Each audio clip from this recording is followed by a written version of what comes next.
Hey everybody, Real Estate Ninja here. I hope you're doing great. Got a great story for you, and this should get you so pumped it's crazy. The reason why I say it is because a uptown landlord, Sugar Hill Capital, faces another foreclosure. This company has been facing other issues in the past with foreclosures, but the really cool part about this story, and it's never fun to watch people go through foreclosures. This is a company that's going through it, but this property that we're going to talk about was acquired in 2010. We're talking about literally the lull in real estate prices. However, it was a multifamily large apartment complex, and that was during a boom in multifamily properties. Why? Because there was such an abundance of tenants that had lost their homes during the great financial crisis, right? The Great Recession, and they needed to find rentals. So companies, large companies were acquiring multifamily properties, and there was a big desire for these, right? For large conglomerates to go out and buy these massive properties, right? Well, now think about this. To say that that property is worth more today than it was back then is an understatement, right? Because not only have property values and large commercial properties, apartment complexes, they have been bought up by big conglomerates, right? Big multinational corporations. But also rents have blown through the roof since 2010, right? Easily over doubled, right? On average, all right? So let's talk about this. These are the kind of stories you're about to hear all over the place. This is why I started the real estate course. If you want the link to the 80% off pre-filming discount, cool, it's down there. But my point being is that you're gonna start to see this more and more often, and this is what's really exciting. This is why you know this crash is gonna be big, because these companies, as smart as they were to acquire these large properties way back when in 2010, 2011, 2012, they are not immune from foreclosure. Why? Because they are leveraged. They added more debt onto these properties as time went on, and that's sort of the real estate game. Now they're having a problem paying the bills. Here we go. Another building acquired by David Schwartz, Sugar Hill Capital Partners, near the height of the multifamily market in the late 2010s, is now in the crosshairs of its lender. U.S. Bank, a trustee for CMBS, or commercial mortgage-backed securities, bondholders, wants to foreclose on the 6-story, 23-unit property at 121 West 116th Street in Harlem, alleging in a complaint that Sugar Hill is in default on a $4.9 million loan after failing to make its payments since July. Now think about that. Where there's smoke, there's fire, right? If they haven't made these payments since July, they got issues. They haven't, missed one, made another one, missed one. They are well into default, all right? Well past 90 days, they are in it, all right?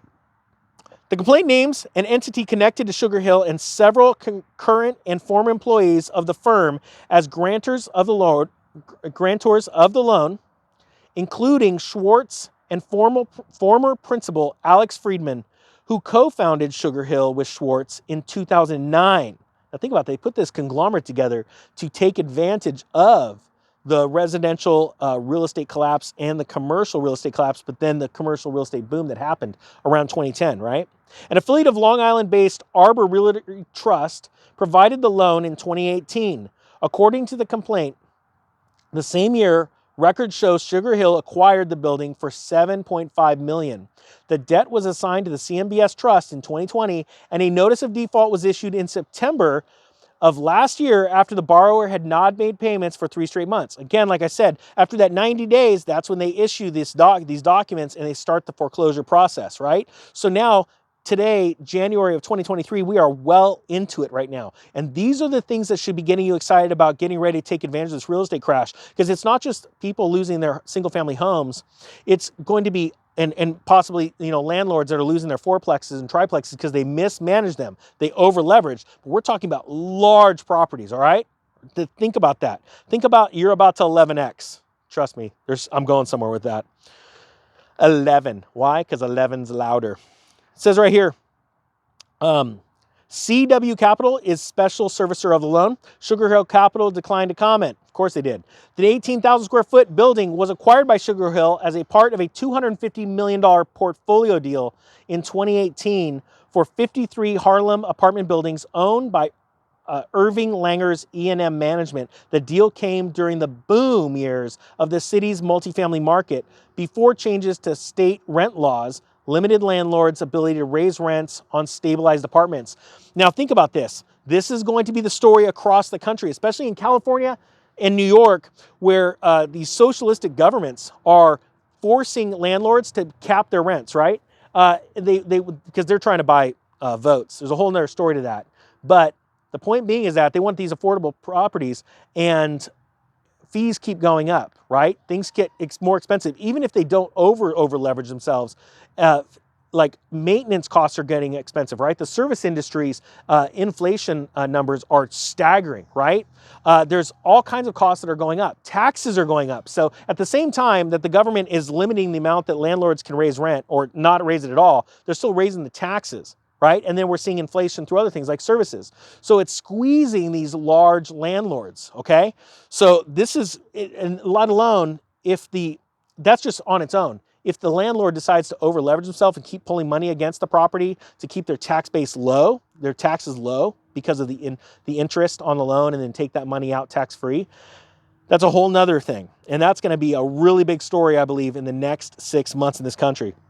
It says, now signs of distress or emergency for owners of stabilized apartments at interest rates remain high, and billions of dollars of debt on multifamily properties is set to come due in the next 2 years. That's another thing that's going on. A lot of companies, rather than going the 30-year fixed or 15-year fixed rate, they went with adjustable rate mortgages. Why? Because they want to squeeze every dime out of these properties as far as cash flow, to be able to show on their balance sheets for the next set of loans, for the bigger portfolio deals, that they're getting this great return. And banks didn't care about the risk of interest rates going up. Why? Because really since 2008, we've seen interest rates and mortgage rates across the board on literally historic lows. And that's the problem. When something stays at a historic low for 10 or 12 years, it's almost, you want to talk about normalcy biases. This is like normalcy bias on cocaine. That people have lost their minds and think that this is literally going to be forever. The Federal Reserve is going to be able to do this forever. The problem is the rabbit was pulled out of the hat with inflation when inflation started hitting food and living expenses for the average consumer. And now the Feds, they're in a tight spot and they're going, crap, we got to raise rates.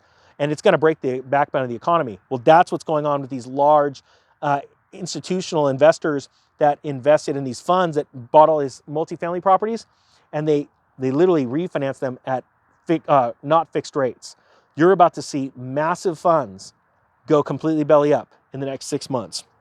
The foreclosure filing comes as Sugar Hill is facing a similar action on a 54-unit property at 43 Broadway in Washington Heights, where it allegedly fell behind on a $16 million mortgage and has failed to make the payments since August. I'm going to be honest with you.